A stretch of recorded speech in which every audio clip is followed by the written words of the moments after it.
Well, we're finally past that famous date, the frost-free date. So we've made it.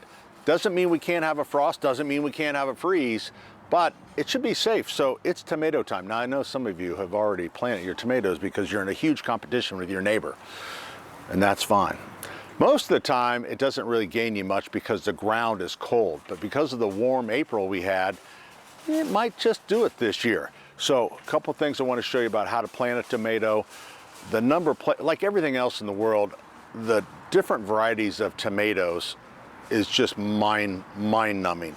I mean, back in the day, it was early girl, big boy, then better boy came along.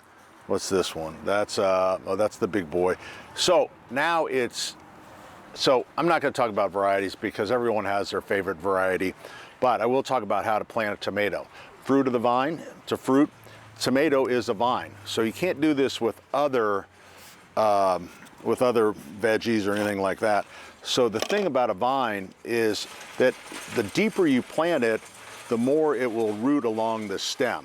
So what you would do is you would take and you would just strip off the bottom branches like that, and then you want to plant it down as deep as you can. So I'm going to stick that down, and you could even go a little deeper if you want it to.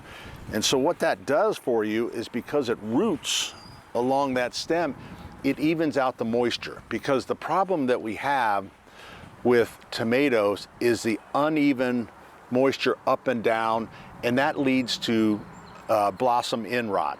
And so that soft spot, when you have a tomato and you get that kind of that soft spot on it, that's blossom end rot, and that is caused from the plant being dry. And what it does, the plant will actually borrow moisture from the fruit. So it takes, and then it doesn't pay it back. So it takes the moisture, and then you get that soft spot, and you have kind of a rotten tomato.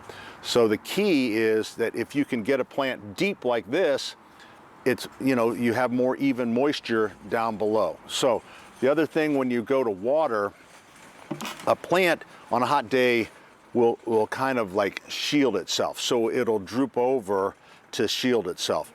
You want to look at your plant in the morning. If it looks like it needs water in the morning, that's when you water it.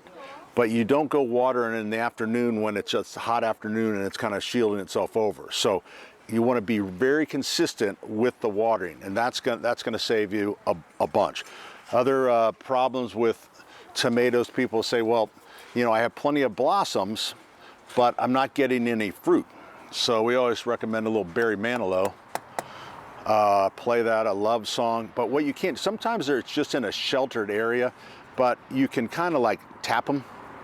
Tap them makes the little love happen. That's one way. There's also spreader sticker that you can use that will help blossom set, so that's not bad. And here's the most important thing: use a good fertilizer. I highly recommend this Tomato Tone. It has everything the plant needs. It's organic, and if you do everything evenly, you are going to beat the neighbor this year in the tomato contest. Have a question you'd like me to answer? Shoot me an email at askpat@wthr.com.